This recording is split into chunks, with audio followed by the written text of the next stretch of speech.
Aujourd'hui, vous allez travailler sur la phrase complexe. Alors vous allez le voir, la phrase complexe porte bien son nom puisqu'il y a plusieurs types de phrases complexes. Reprenons l'exemple que nous avons utilisé. Le garçon qui est à ma gauche mange une pomme. Rappelez-vous, une phrase complexe est une phrase qui comporte deux verbes conjugués, deux ou plus. Le premier ici, le plus important, c'est le verbe mange. Le deuxième, c'est le verbe être. Deux verbes conjugués, donc deux idées.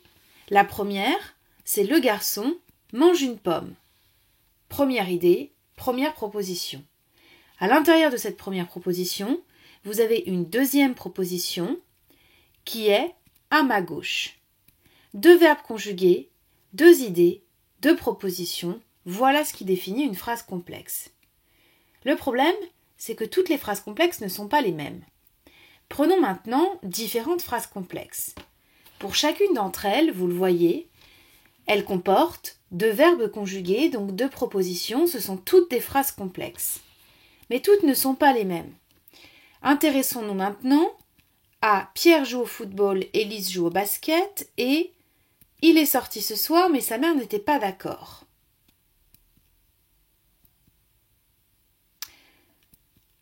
Alors vous voyez bien qu'ici vous avez une première proposition, Pierre joue au football et Élise joue au basket, deux idées.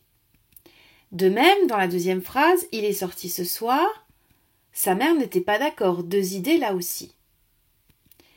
Eh bien vous allez voir que pour ces deux phrases, contrairement aux autres phrases qui restent, nous pouvons constater que les deux idées sont autonomes l'une de l'autre. En fait, on pourrait tout aussi bien remplacer la virgule par un point et transformer une seule phrase en deux phrases autonomes. Même chose pour le deuxième exemple. On pourrait remplacer le « mais » par un point et alors la phrase deviendrait deux phrases indépendantes l'une de l'autre. Eh bien, dans ce cas, lorsque vous pouvez remplacer les propositions par deux phrases indépendantes l'une de l'autre, sans autre changement qu'un point et une majuscule, on dit que ces phrases complexes sont des propositions indépendantes. Donc une proposition indépendante, c'est une proposition autonome que l'on peut faire fonctionner seule. Prenons un exemple et une image. Une proposition indépendante, c'est comme un wagon, une locomotive plutôt. Une locomotive, vous le savez, c'est ce qui est à la tête d'un train et qui peut fonctionner tout seul. Par exemple ici, nous avons la locomotive Pierre joue au football. Et puis nous pouvons accrocher à cette première locomotive une deuxième locomotive, Élise joue au basket. Les deux seront reliés par une virgule, par un point-virgule ou par deux points. On dira alors qu'elles sont juxtaposées, mais à chaque fois, elles peuvent fonctionner seules. On peut aussi les remplacer par un mot, et, mais, et puis la fameuse liste que vous connaissez, mais où est donc Ornicard. Eh bien dans ce cas, ce ne sont plus des propositions juxtaposées, mais des propositions qui sont reliées par une conjonction de coordination, donc elles sont coordonnées. Passons maintenant aux trois autres propositions qui nous restent. Le garçon qui est à ma gauche mange une pomme. Lorsque je suis rentrée, tout était dérangé. Je pense qu'elle va bientôt arriver. Eh bien, vous allez le voir, nous avons là aussi à chaque fois, pour chaque phrase, deux propositions, puisque deux verbes conjugués. Mais si on essaye de transformer les deux propositions en deux phrases, vous allez voir que ça ne fonctionne pas. Le garçon est à ma gauche, qui mange une pomme. Eh bien, ici, on ne peut pas remplacer les deux propositions par deux phrases. Ça ne fonctionne pas.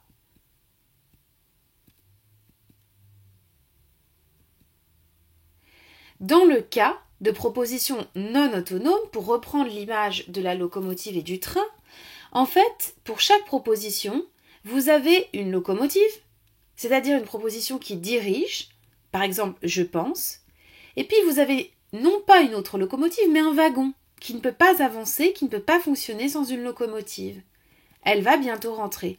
Pour relier le wagon et pour pouvoir tirer le wagon, on a besoin d'un mot qu'on appelle un subordonnant, ici QE apostrophe.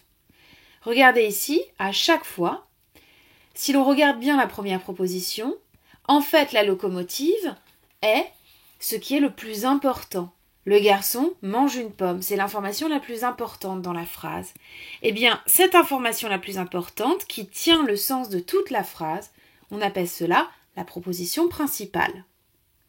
À l'inverse, la proposition qui dépend de la principale, on appelle cela une proposition subordonnée. Subordonnée, en français, cela veut dire soumis à, qui n'est pas indépendant. Dans les autres cas, vous avez à chaque fois une proposition principale qui donne l'information principale. Dans la deuxième phrase, le plus important, c'est de dire que tout était dérangé. Et le plus important dans la troisième phrase, c'est de dire qu'on pense. Donc vous avez à chaque fois la proposition principale à laquelle vient s'ajouter une proposition subordonnée.